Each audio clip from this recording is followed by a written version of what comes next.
Hello guys, magandang hapon. So meron tayong agitator Elmer. So ang issue niya guys is yung itong error na to, EL tapos 34.7. So yan yung problema guys. So alam niyo ba guys na ito ay napakasandali lang natin gagawin, pero ang recommendation ng company, papalitan ng baong module monitoring. So titingnan natin guys kung paano ito kabilis gawin sa mga ganitong problema. Pero kung kasi wala na itong warranty, so wala na itong warranty na to. So kailan pa ito namin na-acquire is 2017 pa. So 2024 na ngayon. So malayo na yung ano. So ito yung laging issue ng mga Elmer na ano guys. Elmer na agitation unit. So plated incubator tawagin yan. So yan, plated incubator. So yun yung pinaka-issue niya, EL. Tapos yung temperature niya is hindi siya accurate. So gagawin natin yan guys. Napakabilis lang gawin to guys. Pakita ko lang sa inyo kung paano natin gagawin yung mga ganitong EL na error na hindi mo siya ma-reset. So pag tinignan mo kasi yung isa guys, no, isang Elmer namin, stable dapat yan. So yan yung okay. Stable dapat yan. Kung ano yung temperature ano, yun din yung temperature dito. So stable dapat yan, hindi siya nag-EL. So ganyan dapat. So ay yung error natin yung ayun. So yun yung may issue. So gagawin natin yan. Ito yung mga plasma naman namin. So ito guys, may problema rin tong plasma ko. Ang problema lang nito is yung keypad. So hindi pa dumating yung in-order kong keypad. Kaya naka-auto-order siya. So ito lang ang pinakamagandang gawin din guys, ito yung EL na to. So pakita ko sa inyo paano gagawin natin yung error na yan, paano natin susolbahin. So bali guys, tatanggalin natin yung module nya. So i-repair natin tong module na to kasi may problema yan. So titingnan natin kung ano yung i-repair natin to. So ito na yun guys. So tatanggalin lang natin yung rubber nya. So tatanggalin din natin yung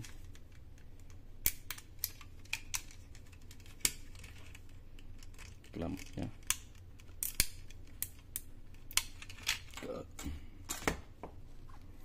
So pagtanggal nito guys, brace lang natin to.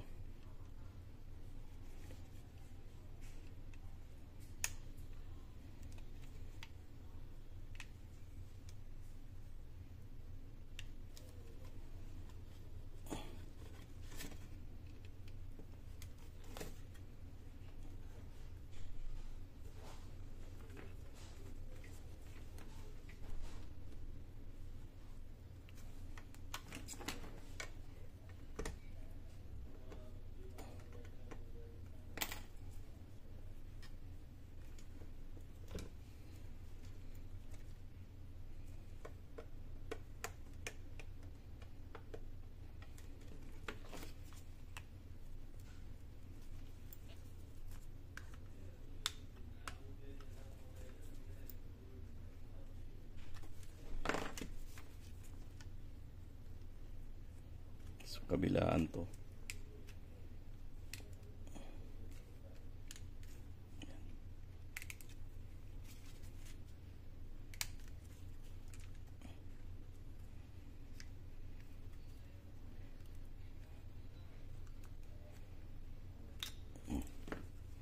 So hihilain mo lang to guys, yung harap. Pag natanggal mo na yung clamp dito, tanggalin mo lang to.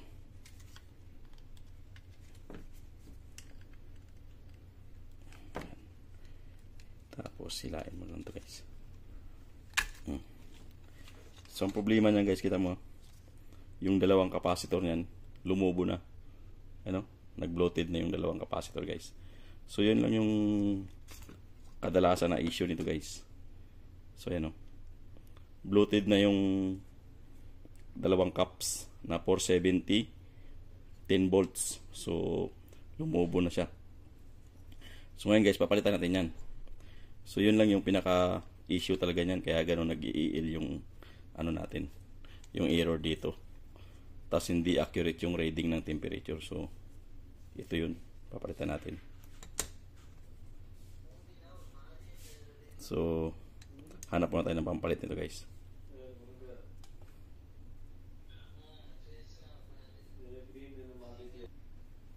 So, ayan guys, meron ako nakuhang capacitor. Ayan. Ayan, kinuha ko lang dito sa aming mga junk na mga board ng mga ato TV. So, dito lang ako nangunguha ng board. Mga nangunguha ng parts. So, palitan ko, ayan o. So, ihinang lang natin guys. So, tinanggal ko na yung luma. Ayan o. Bloated na siya guys. So, dalawa yung nagbo-bloated. So, ang value niyan is ayun o, 470. Kita mo? 470, 10 volts. So, ito yung nakuha ko. Kulay blue.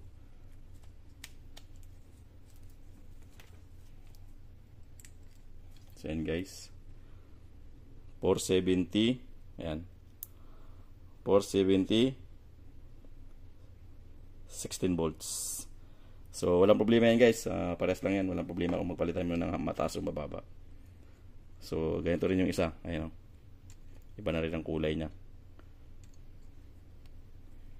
So, hindi ka gagastos dito guys ng kahit isang 5. Hindi ka nagagastos kahit 1 real o piso.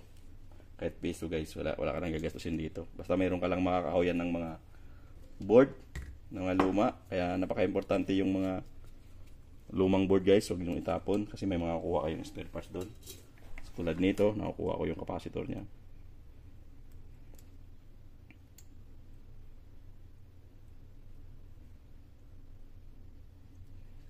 So, napaka-importante yung mga capacitor na mga piyesa-piyesa dyan na nakakalat lang sa mga tabi-tabi. So, itabi nyo para magamit nyo pa. Kakahuyan lang. Kasi guys, pag binili mo kasi ito ng buong assembly guys, pag binili mo, ang halaga nito guys na sa atin is 50,000. More than 50,000 piso. Kasi dito sa amin, ang quotation ng company nito is 4,300 real. So, napakalaki. Napakamahal. So, yun lang naman din ang ano niya, ang ano niya gagawin. Papalitan lang nila ng buo. Ito lang yun, oh. Galit. Ayan, oh. Napalitan na natin, guys. So, siyempre, pag papalitan ng capacitor, alam naman natin kung alin yung positive, negative. Yung orientation ng capacitor is the same pa rin sa luma. Alam naman natin yung mga technician na hindi pwedeng magbaliktad. So, ayan na. So, ayan, guys, oh. Bago na yan. So, ibabalik na natin. So, dito linisin yung contact. So, ibalik natin ulit dito. Ayan. So, ganoon lang guys, kabilis gawin. Tapos, ang halaga nito is 50 mil. Mahigit pa siguro dyan sa atin.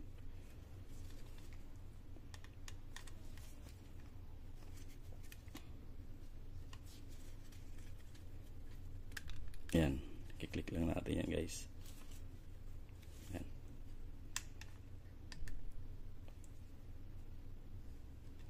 Tapos, babalik natin yung rubber guys.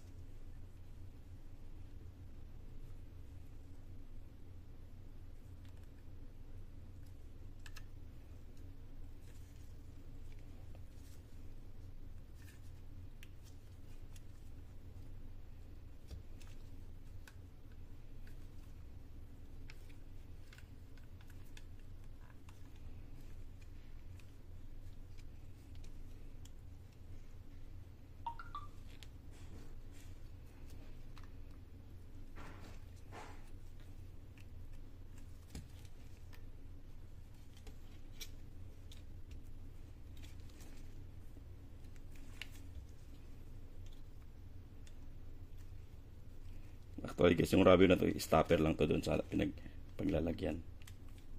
So, stopper lang yan.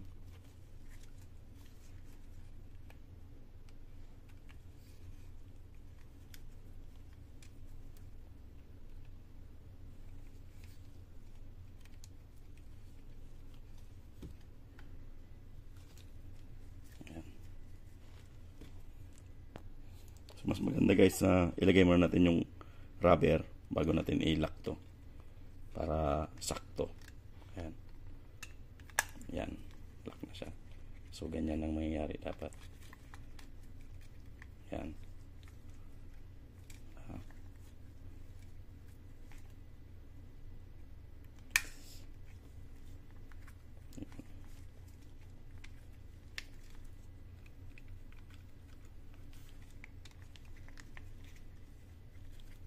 So ayun na guys, oh.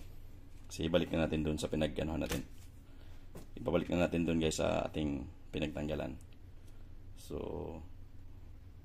punta na naman tayo doon sa ating kakabit lang natin to guys. So ganoon lang kabilis guys. So yan, dalawang capacitor lang ang pinalitan natin.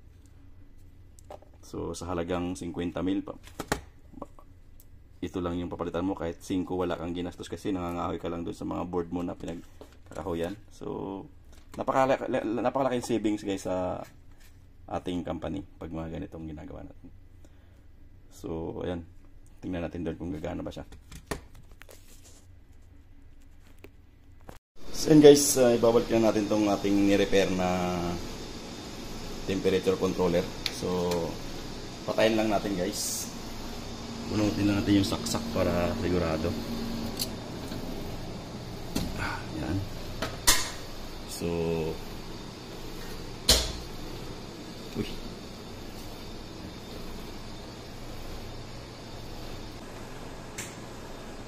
So ikakabit lang natin guys ng madali yan.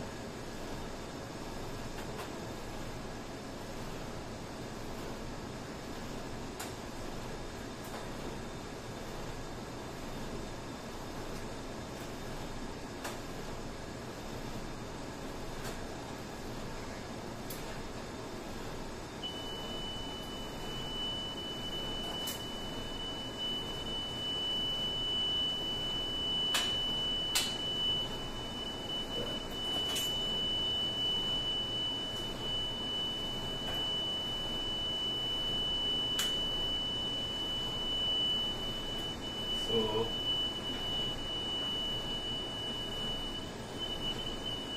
hindi alam sa guys kasi pinatay natin.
So ayan guys, naibalik na natin yung connection. So ayan yung connection niya. Gray, brown, black, red, white, orange, red, red. So ayan na yun. So bigyan natin ibalik. Yan.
So antayin lang natin guys na mag-normal yung temperature niya. So yung EL na yan, magdi-disappear yan. Pag nag-normal na yung control ng temperature na sa loob, yung EL na yan magdi-disappear. Antayin lang natin guys. So ang settings natin guys is 22.8, no? 22.8. So ang temperature pa lang natin ngayon is 20.9. Ay, hindi pala to guys 22 kasi yung graph niya is naka 37. So ayan o, naka 37 yung graph niya guys. Yan, yung graph niya is 37. So dapat yan magko-control sa 37. So dapat mawawala yung EL. Basta 22.2 na kaya. So antayin natin.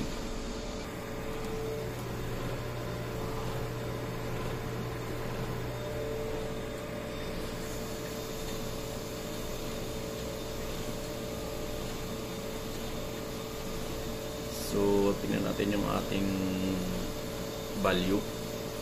So, tune, band, initialize, dirt, duck, cycle, offset, SPL, all. So, ayan yung ano niya, low, 33. So, yan yung low natin, 33 yung settings. So, yung high natin, 37. Ang guys, 37 yung high natin. So, band 2, cycle 2. So, okay na yan. So, press mo lang ulit para babalik ka doon sa kanyang settings mo. Yan. So, AL pa rin siya kasi nasa 23 pa lang tayo. So, yan guys, oh.